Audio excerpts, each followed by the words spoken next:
Hello বন্ধুরা, শাশুড়ি মামার রান্নাঘরে তোমাদেরকে অনেক অনেক স্বাগত। দেখো আজকে চিকেন রান্না করব। কিভাবে কি রান্না করছি তারই একটা ছোট্ট রেসিপি তোমাদেরকে শেয়ার করছি। তোমরা প্রথম থেকে শেষ পর্যন্ত পুরো রেসিপিটা দেখবে, কমেন্ট করবে কেমন লাগলো। আর দেখো এত এখানে বৃষ্টি হচ্ছে, অন্ধকার করেছে, জানো দিনের বেলা না রাত্রেবেলা বোঝা যাচ্ছে না, ঝড় উঠেছে তার সাথে। দেখো তাতেই আমি রান্না বসিয়ে দিয়েছি। এখানে আমি কড়াতে আলু ভাজতে বসিয়ে দিয়েছি।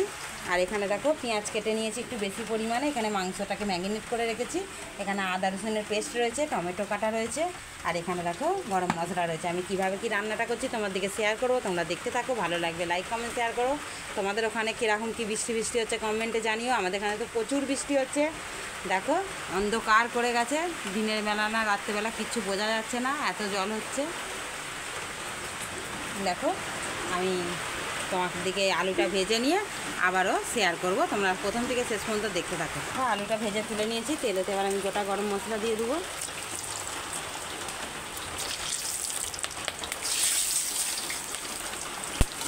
গরম মশলাটা হয়ে গেছে, পেঁয়াজ তুলে দেবো।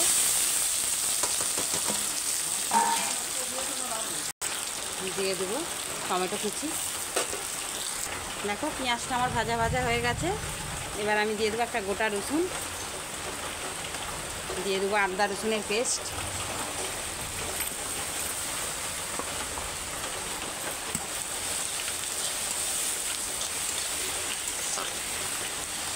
দিয়ে দেবো আদা রসুনের জলটা। দেখো বন্ধুরা, আদা রসুনের জলটা দিয়ে ভালো করে আমি কষিয়ে নেব। এইদিকে আমি একটা ডিশেতে সমস্ত মশলা নিয়ে নেবো। বাদ বাকি মশলা আমার মাখানোই আছে, অল্প অল্প আর যা লাগবে একটা বাটিতে গুলে নেবো। এই দেখো আমি আগে থেকে ম্যারিনেট করে রেখেছি। আদা রসুনটা শুধু যা ভেজে নিল, লঙ্কা গুঁড়ো, হলুদ গুঁড়ো, নুন, তেল সব দিয়ে আমি ম্যারিনেট করেই রেখেছি। আর অল্প কিছু মশলা লাগবে, আমি একটা বাটিতে গুলে নেবো। দেখো বন্ধুরা, এবার আমি মশলাটাও ওই ঝোলেতেই দিয়ে দেবো। আদা রসুনটা আমার কষা হয়ে গেছে। এবার আমি যে ম্যারিনেট করা মাংসটা ওইটা ঢেলে দেবো।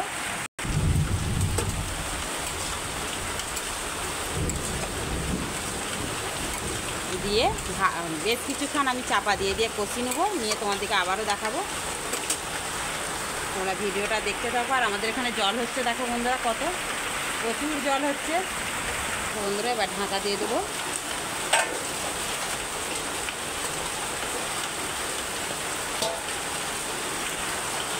দেখো বন্ধুরা, এবার আমি আলুটা দিয়ে দেবো। আলুটাও চিকেনের সঙ্গে ভালো করে কষা হয়ে যাবে। আর আজকে আমি চিকেনটা কোনো জল দেবো না, এইভাবেই কষাই রাখবো, কষাই খাওয়া হবে। ঢাকা দিয়ে শুধু কষে নেবো, কষাই ভাত দিয়ে খাওয়া হবে আজকে। এখন বন্ধুরা আমার চিকেন কষাটা প্রায় হয়ে এসছে। ঢাকা দিয়ে কষেছি, সব মাংস কত সুন্দর নরম হয়ে গেছে। তোমরা কতটা কালার বুঝতে পারছো বলতে পারবো না, কিন্তু খুব সুন্দর একটা কালার এসেছে। তোমাদের যদি ভালো লাগে প্লিজ বন্ধুরা আমাদের কমেন্ট করতে ভুলো না। আমাদের চ্যানেলটা সাবস্ক্রাইব করে নাও, তার যে কোনো রান্না তোমরা দেখতে পাবে। এইরকমই মাংসটা আমি নামিয়ে নেবো। হয়ে গেছে মাংসটা আমার। দেখো আলুও সিদ্ধ হয়ে গেছে, মাংস তো সিদ্ধ হয়েই গেছে। এইরকমই থাকবে মাংসটা আমার। তোমার দিকে খাস সবাই আবার শেয়ার করব। তোমরা প্রথম থেকে শেষ পর্যন্ত পুরো ভিডিওটা দেখবে, ভালো লাগবে আমাদের চ্যানেলটা সাবস্ক্রাইব করে নেবে। অনেক অনেক ধন্যবাদ।